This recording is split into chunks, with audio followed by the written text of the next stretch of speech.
यहाँ पे आने का मौका मिला है, यहाँ की जो गतिविधियां हैं उसको जानने का मौका मिला है। और अभी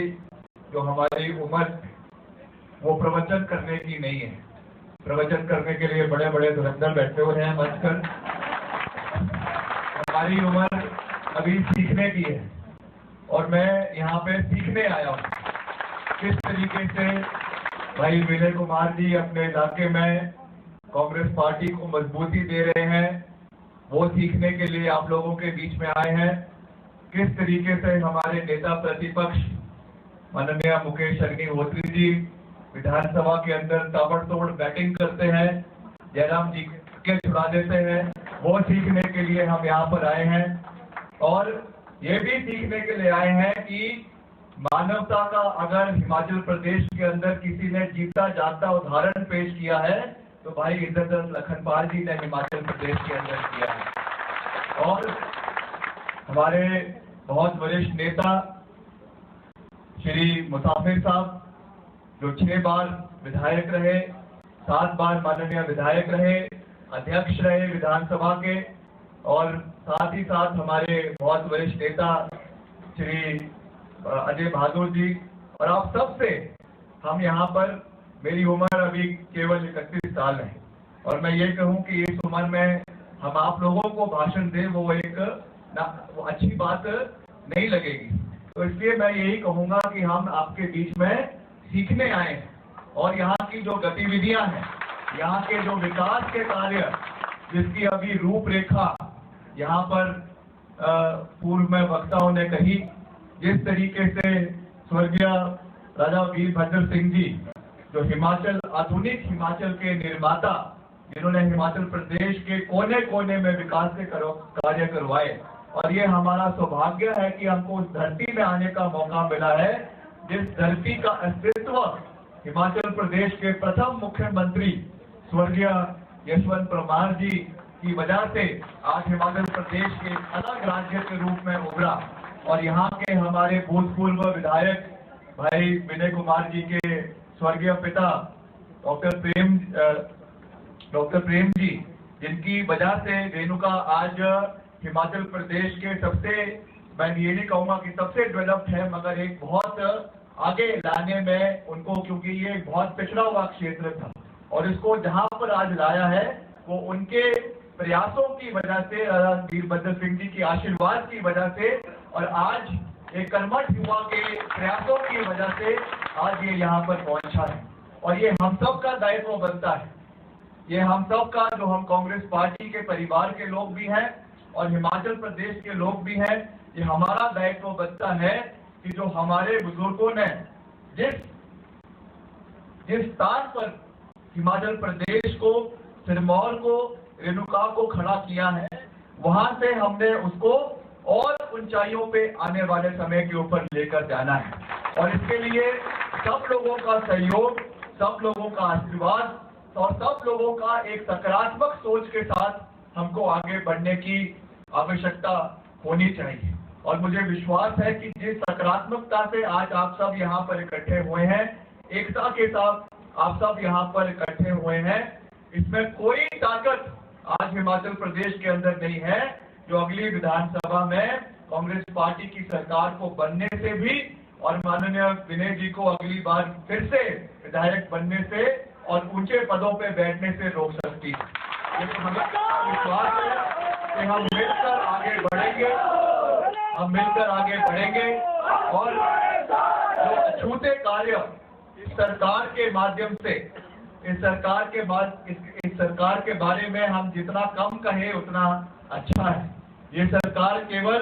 कागजों की सरकार है, ये सरकार केवल घोषणाओं की सरकार है, ये सरकार केवल बड़ी बड़ी घोषणाएं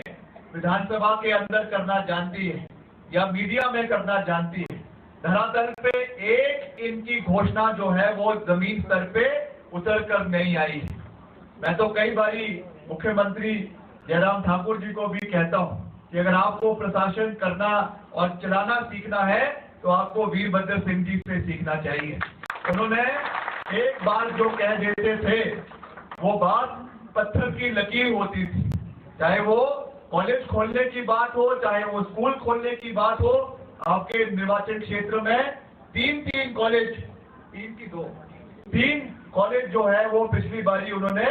यहाँ पे खोले, दिल खोल के जो है विकास कार्य यहाँ पे करवाया गया। और 3 तहसील जो है वो इस इलाके के लिए दी गई और उनको समय रहते हुए पूरा भी करवाया। घोषणा करना एक अलग बात होता है, मगर समय रहते हुए उनको पूरा करना वो अपने आप में एक चुनौती होती है, अपने आप में एक चैलेंज होता है। और प्रशासनिक पकड़ सरकार के ऊपर होना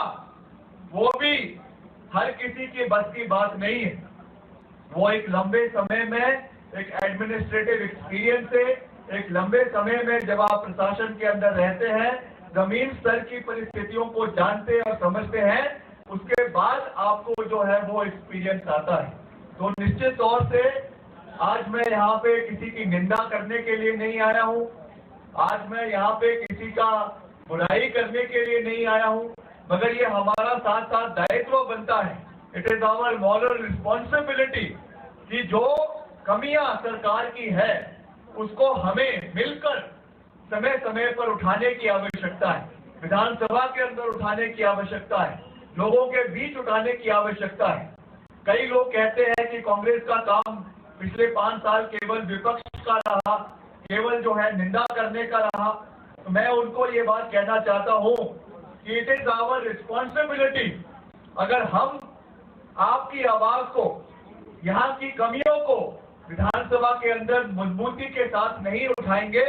we will be failing in our responsibilities and the trust that has been reposed by the people of the state in the opposition also. लोकतंत्र केवल सरकार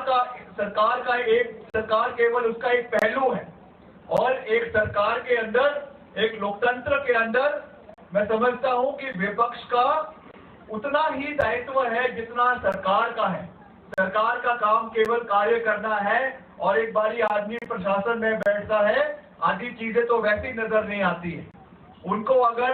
धरातल पे लेकर आना है, उनको अगर आईना दिखाना है, उनको अगर वास्तविकता से उनको जो है सूचित करना है, तो उसका सबसे बड़ा दायित्व जो है वो विपक्ष का होता है। और विपक्ष को सकारात्मकता के साथ आगे बढ़ना है। और पिछले 4 साल में हमारे नेता प्रतिपक्ष माननीय मुकेश अग्निहोत्री जी के नेतृत्व में हमारे विपक्ष ने एक बहुत अच्छा नेतृत्व पूरे प्रदेश के अंदर निभाया। हमारे जो कांग्रेस पार्टी के अध्यक्ष हैं कुलदीप सिंह राठौर जी, उनकी अध्यक्षता में हमने पूरे हिमाचल प्रदेश में जो है इस सरकार की नाकामियों को उठाने का बेड़ा उठाया है। और हमें विश्वास है कि आने वाले समय में हम मिलकर कांग्रेस पार्टी को वापस सत्ता में जो है वो प्रदेश के अंदर लेकर आएंगे। तो अंत में मैं एक बारी फिर से आप सबका